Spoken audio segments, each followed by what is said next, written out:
Bom dia, galerinha do sétimo ano. Vamos começar mais uma manhã. Então, estamos aqui no terceiro horário, um pouco antes do recreio. Nós temos duas aulas hoje, antes do recreio, depois do recreio, né? A gente tem um intervalo entre as nossas aulas.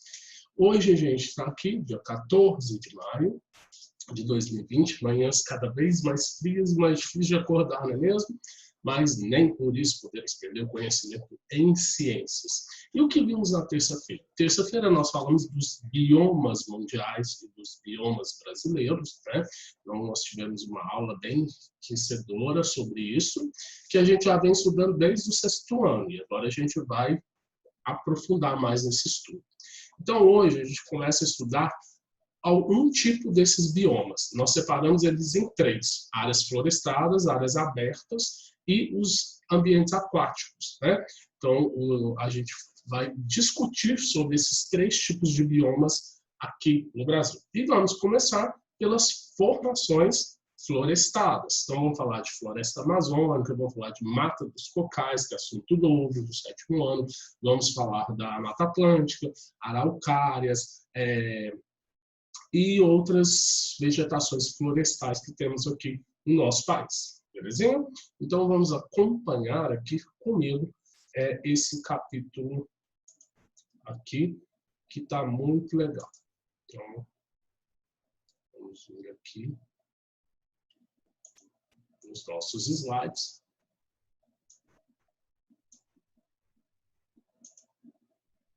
Um pouco mais sobre as florestas e tal. Então, olha só. Já estamos indo para a nossa aula 14ª e 15ª aula, né? Nossas duas aulas de hoje. Então, está aí desde que a gente está no sistema de aula online, né? Sistema remoto de estudo, à distância, vamos dizer assim. Estamos aí, então, hoje, 14 de maio de 2020. Acompanhem comigo, então, galera. Nós vamos entrar aqui, nesses ambientes aqui, ó. Bem bacanas, né? Floresta amazônica, né?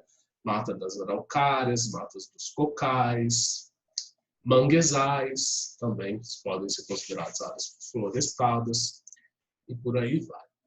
Então, antes da gente seguir adiante, eu vou pedir licença para vocês.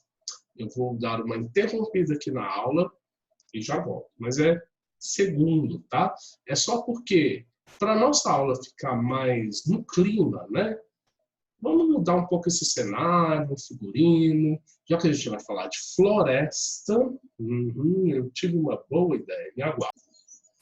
Voltei! Olha só onde estou! Já que o nosso assunto é áreas florestadas, por que não vir para uma área florestada, não é mesmo? Então, eu trouxe vocês para sentir de perto o que está dentro de uma floresta. Pode ser uma floresta amazônica, pode ser uma mata atlântica, ó, tem bicho, tem planta, né, para tudo quanto é lado. Eu transformei aqui o meu quarto nesse cenário, incorporei o biólogo desbravador das florestas tropicais do Brasil. Então, acompanha comigo. Agora sim, com o som da floresta, com o cenário da floresta, com o clima tropical da floresta, fica até melhor para a gente estudar, não é?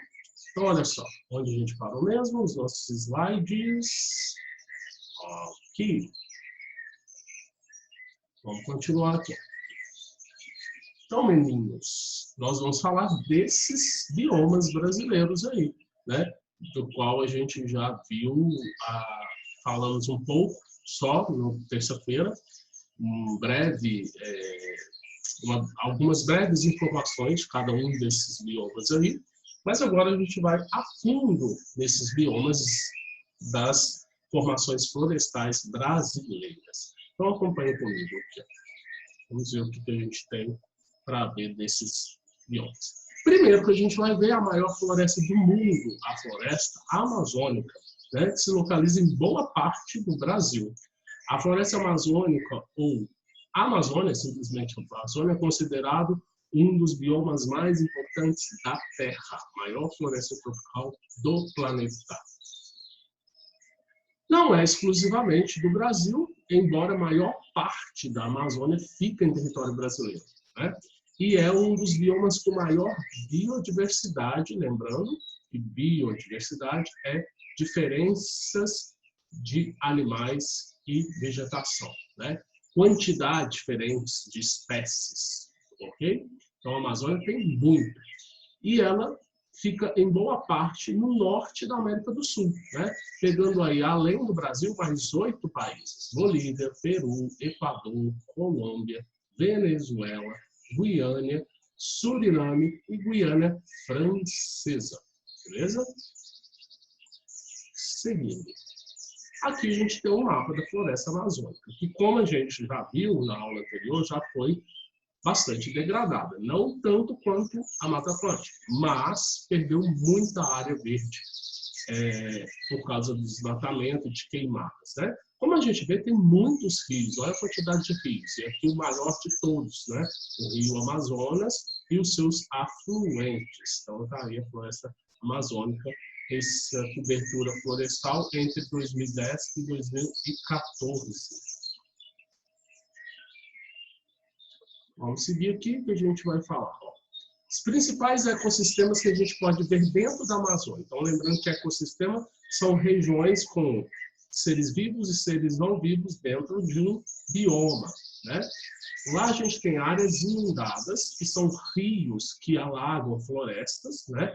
Então, tem regiões que ficam planas, baixas, próximas a rios, que permanecem inundados permanentemente. Então, são florestas, geralmente ficam perto dos rios e ficam alagadas quase o tempo todo, formando as matas de Igapó. As matas de Igapó são as matas alagadas, praticamente matas parcialmente cobertas por rios. Ou apenas em certas épocas do ano, como as terras ou matas de várzeas. Áreas de terras firmes, né, que são as áreas que têm solo, não solo de água, com ar coberto de água. Então aqui a gente tem área inundada, um igapó, né, podemos dizer assim, no canal do Rio Amazonas, em Almeirim, no Pará, tirado em 2017. Do lado de cá, nós vamos ver uma área de terra firme, onde ficam os solos, né, sem água, e aí a gente tem essa floresta amazônica em Tefé, na Amazônia, no estado da Amazonas. Bom escutar esse barulho de floresta, né? Dá uma calmaria. A Amazônia apresenta o maior sistema fluvial de rios, né, do mundo. Os rios da Amazônia geralmente são bem caudalosos, com grande quantidade de água, e sinuosos, cheios de curva. Como podemos ver nessa foto. Olha que foto incrível, galera. Muitos rios e todos, como diz o nome, sinuosos, né? Cheios de curvas, ó. Praticamente rio puro. Por isso que é tão difícil desmatar a Amazônia. Porque para as pessoas desmatar, passar por esses rios, não tem estrada, né? Não tem solo firme, fica tudo muito alagado. Graças a Deus, dificulta. As copas das árvores se tocam, formando o que nós chamamos de dossel. É como se fosse um teto de folhas de copas de árvore, que dá à mata um aspecto denso, fechado, né? Quase que a gente não vê o céu, a gente vê só copas de árvores, altas, por sinais, muito altas. Então seria uma imagem, se você pudesse olhar para, como eu estou olhando aqui da minha Amazônia artificial, né? E aí a gente vê as copas das árvores fechando o céu, praticamente, cobrindo o céu.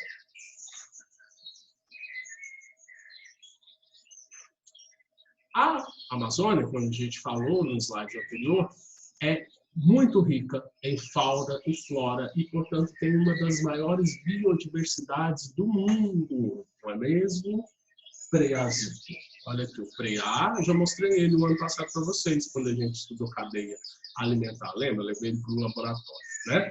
Então, tem tudo quanto é bicho. Insetos, rãs, anfíbios, perecas, cobras, passarinhos. Cadê o passarinho? Tá aqui, ó. aqui passarinhos, né? Muitas flores, muita biodiversidade, não falta. Iguanas, enfim, muita biodiversidade. Não falta nesse lugar. Em se tratando de plantas, né, a gente tem 30 mil espécies vegetais, cerca de 10% de todas as plantas do mundo. Então, é muita coisa que fica na Amazônia. Algumas delas aí, bem floridas, palmeiras, como as do açaí, né, a Vitória Régia, que é uma planta aquática típica da Amazônia. Plantas com folhas largas, como essa daqui, ó, né? Orquídeas, ó, aqui uma. Plantas floridas, de um modo geral.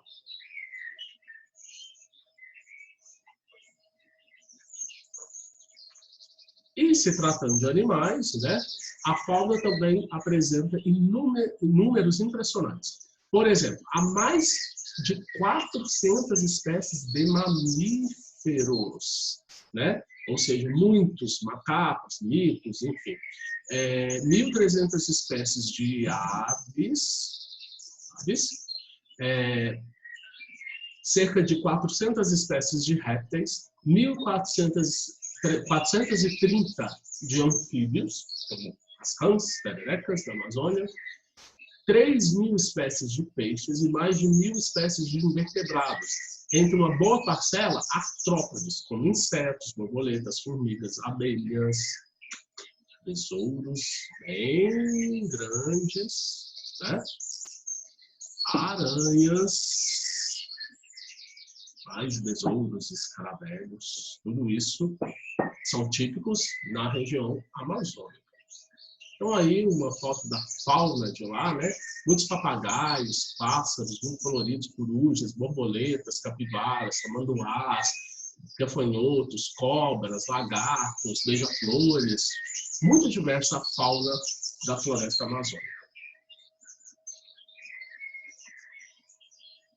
Uma das características do solo da Amazônia, olha que interessante, a gente acha que o solo da Amazônia é rico, né? Que é muito fértil, e ele é extremamente pobre. Tá? Ele chega a ser argiloso ou arenoso em alguns lugares da Amazônia. Mas como assim? Como que explica essa exuberância toda que a gente vê lá de vegetais, de animais, né? Como explicar essa exuberância toda? Tem uma explicação. Por cima do solo pobre, vai caindo muitas folhas e material em decomposição, que é gerado na própria floresta, né? E isso vai criar um lugar onde vai apodrecer material em decomposição. Então, você vai ter muito material em decomposição. É dali que as plantas vão tirar seus nutrientes, tá? Então, vai ficar uma camada de nutrientes por cima do solo pobre. Essa camada que mantém a fertilidade da floresta. Olha aqui, ó. Aqui está o solo bem pobre, aqui em cima a gente tem bastante nutriente que vai fornecer para as árvores, para os animais, alimentos, enfim. Aí a gente vai ter esse processo de decomposição, então. Tudo que vai morrendo, folha, frutos que caem, apodrecem nas árvores, né, que vai acumulando ali, vai criando uma camada em cima do solo, e essa camada é rica em nutrientes. Para que essa decomposição seja intensa, é preciso ter condições ambientais que sejam, então, ótimas para que micro-organismos, como bactérias e fungos, usem a temperatura média e o índice de chuvas, que na Amazônia é sempre muito alto. Né? Chove muito lá, uma floresta muito quente e úmida.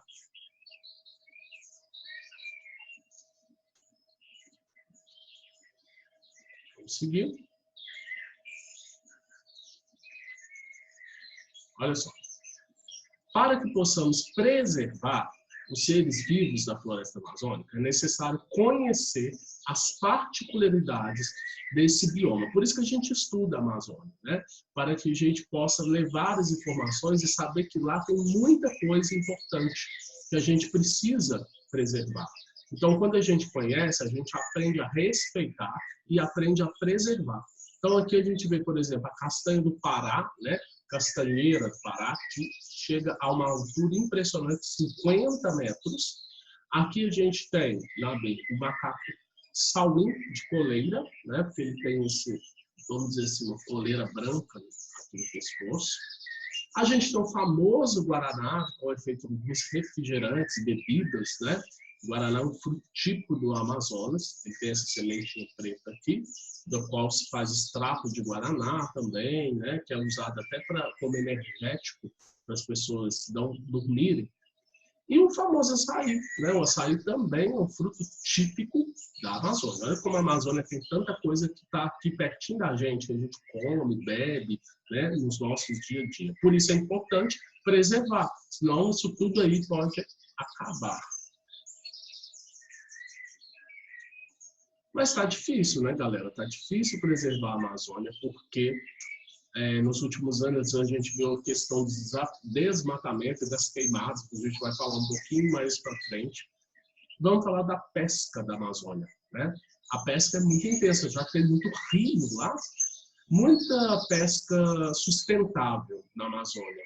Essa pesca é uma atividade tradicional das comunidades indígenas e ribeirinhas que vivem ali perto do rio. Tira dos rios o alimento, né? Muitas vezes o único alimento que eles têm. Então, a fonte de carne, por exemplo, seria os peixes. E tem muito peixe nos rios da Amazônia. A pesca artesanal realizada por essas comunidades pode ser considerada uma atividade sustentável. Eles só tiram o que eles vão realmente comer. Então, eles não tiram para comercializar em toneladas, como é a pesca ilegal, né? Dá tempo dos peixes recomporem suas populações. Então, aqui a gente vê uma foto de um pescador pegando o maior peixe dos rios da Amazônia, né? Tem metros de comprimento. Esse aqui é o pirarucu. Peixes como pirarucu, pintado, aruanã, tucunaré, entre outros, sempre fizeram parte de fontes de proteína dessas comunidades que vivem ali perto dos rios, né? Também é uma importante fonte de renda. Então, muitos pescadores também tiram dinheiro vendendo esses peixes em comércio, feiras, que tem muito na região da Amazônia. É uma fonte de emprego. Então, aqui tem algumas espécies típicas de lá. Pirarucu, pirarará, tambaqui, surubim, tucunaré, araúna, aruanã, desculpa. O pintado também é um desses peixes.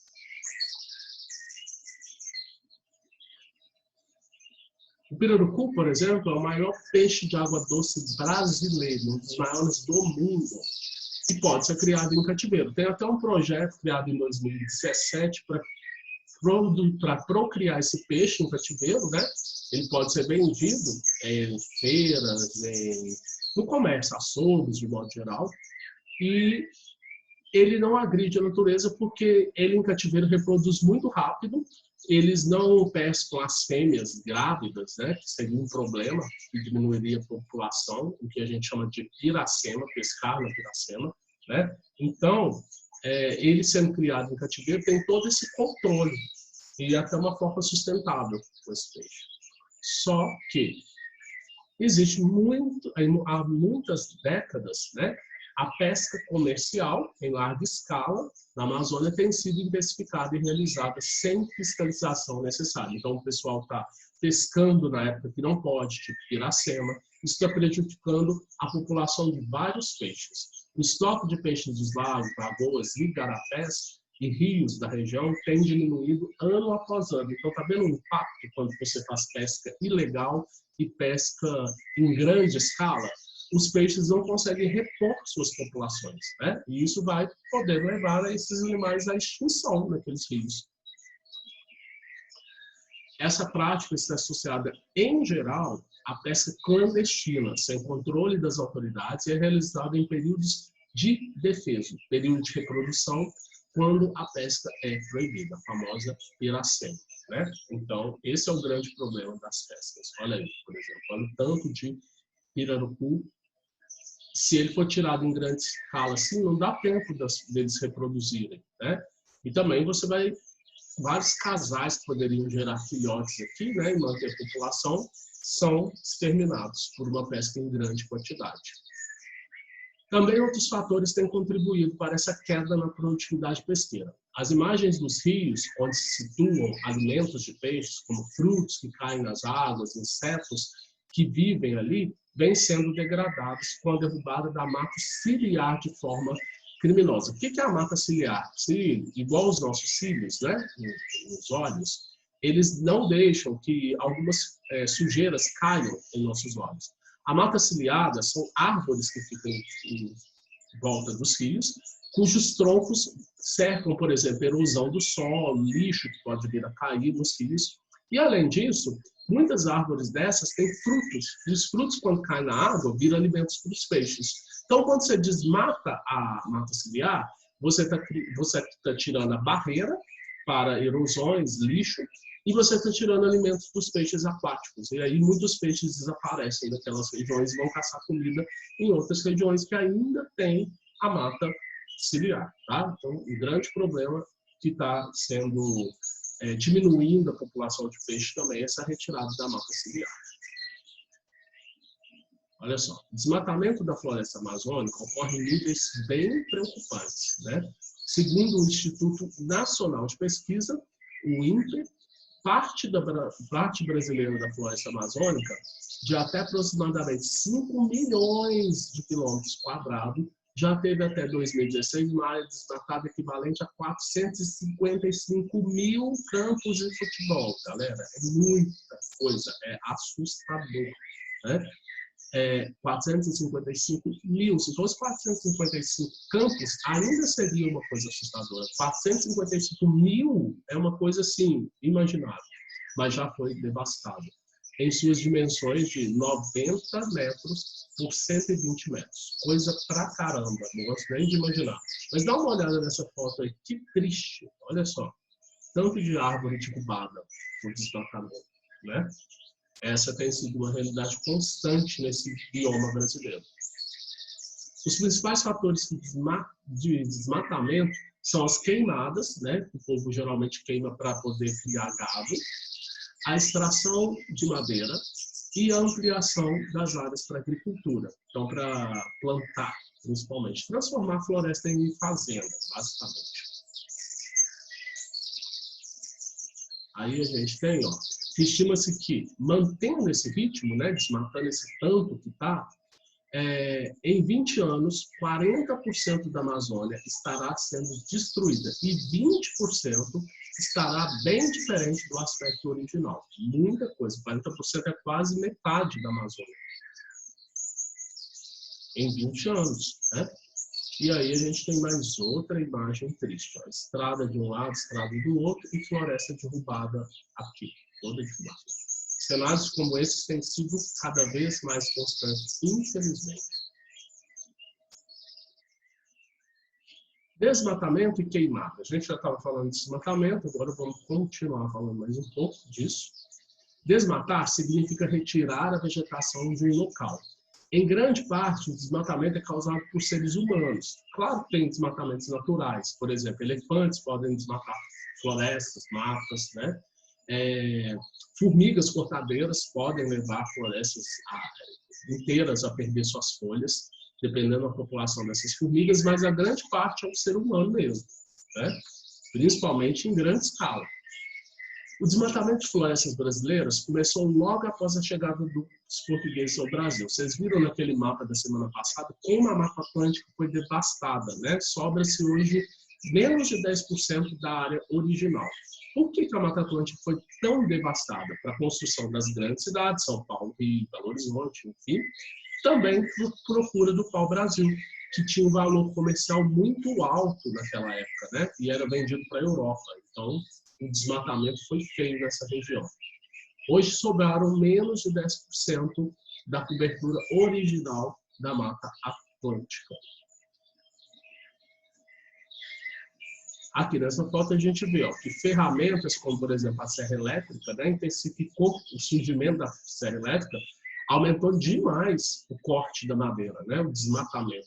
Então, alguns equipamentos como tratores que derrubam árvores e tal, aumentou ainda mais esse desmatamento ao longo do tempo. Ou seja, aumentou a tecnologia e aumentou o desmatamento. Uma tecnologia usada para o mal, nesse caso. O desmatamento também pode ser associado a queimadas ilegais. como feito para limpar uma área que você quer plantar. Então, antes de você plantar aquela área, você bota fogo, né? Coloca fogo, queima tudo. A cinza até ajuda a fertilizar o solo e depois planta. Ou então usa ela para criar gado. Isso também é um grande problema. Olha que forma triste também, né? Essas queimadas, elas tomam proporções que talvez não tenha controle. Você quer queimar um terreno, de repente o vento espalha esse fogo e começa a pegar mata dentro e por aí vai. Aí só bombeiros para poder conter, né? Enviar helicópteros com água, jogar nessas queimadas, enfim, os focos de incêndio muito perigosos. Esse tipo de queimada é diferente das queimadas naturais, que podem ocorrer na época das secas em algumas regiões. As queimadas naturais não duram muito tempo, elas não se alastram muito tempo e, geralmente, mesmo que esteja na época de seca, depois pode vir chuvas, porque essas queimadas naturais geralmente acontecem por causa de raios que caem no capim seco. E depois a própria chuva acaba apagando o fogo, né? O problema é que quando a gente tem as queimadas acidentais, né, o fogo toma proporções muito grandes e que a gente não consegue ter controle. E aí você tem isso aí, ó. Olha só, o fogo que está por aqui, ó. Olha o tamanho da área incendiada, né, queimada. E o que provoca essas queimadas, né? Essas queimadas ilegais são causadas por vários fatores. Balões, aqueles balões que o pessoal acende em festa junina e solta, né? Pontas de cigarro é um dos maiores problemas. A pessoa está fumando, abre a janela e joga a ponta de cigarro, cai no capim seco e começa a pegar fogo. Aceso das margens das estradas e fazer fogueira e depois não apagar. Tipo, a pessoa vai acampar, faz uma fogueira ali, não apaga, às vezes o vento aumenta a intensidade daquela fogueira ali, pega no capim seco e aí vai, tá? Então, por isso a gente tem aqui uma campanha de conscientização para não queimar as florestas acidentalmente, né? Não soltar balões, não fazer fogueiras, não soltar cigarros pela janela, manter os terrenos limpos, né? Não botar fogo em hortos vagos, por aí vai. Colocar o lixo seco, plástico em locais adequados. Então, são várias recomendações que se faz para a gente não ter isso aqui, né? Destruição do meio ambiente, poluição do ar, porque a fumaça solta poluído.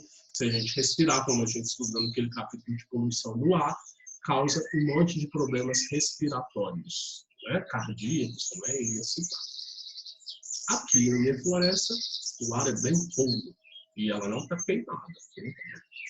E pretende não ficar, né? Bom, extrativismo na Amazônia. O que é extrativismo? É tirar alguma coisa da natureza, né? A gente tem extrativismo animal, extrativismo vegetal, extrativismo mineral, né? Então, várias as formas de extrativismo.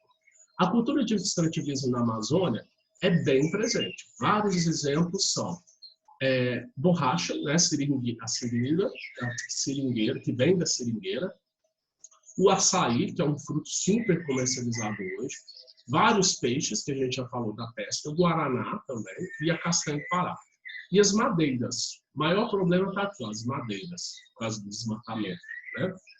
Então, até que a seringueira, a borracha, né, o látex da seringueira, e o açaí não tem muito problema não, porque são até extrativismos sustentáveis. A forma como eles são tirados não é tão intensa, não precisa matar a planta, né? Por exemplo, você vai tirar o açaí, você não precisa derrubar a palmeira, você vai tirar o látex, você não precisa derrubar a seringueira.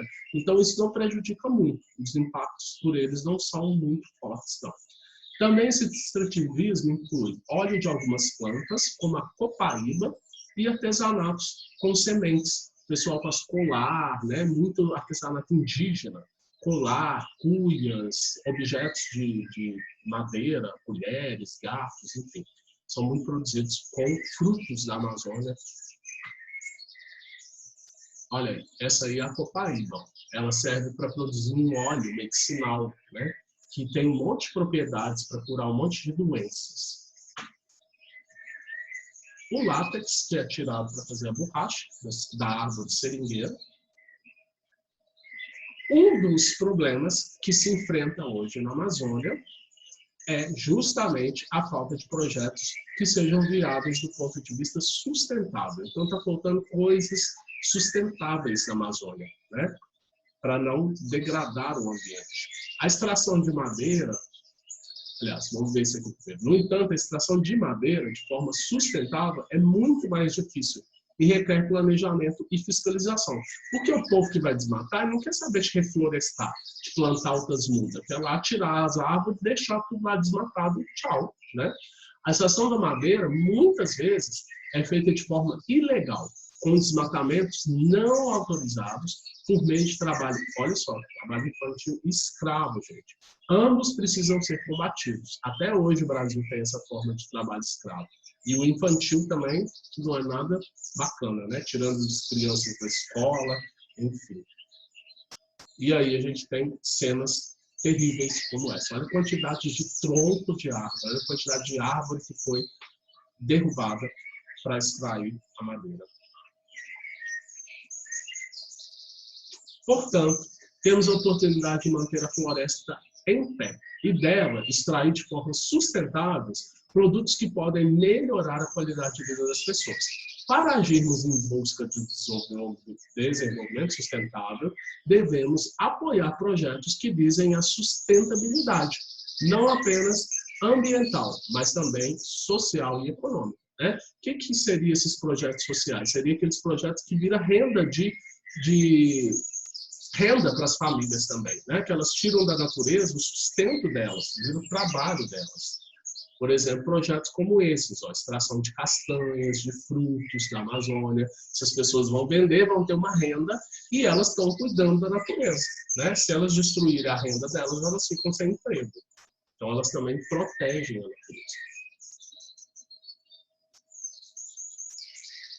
Existe também uma coisa chamada biopirataria. Isso aí está lá na página, esse texto, um pouco mais, né? Está lá na página 83, tá? Vamos ler aí rapidinho o que é biopirataria. Quer dizer, pirataria de seres vivos, né? Seres vivos.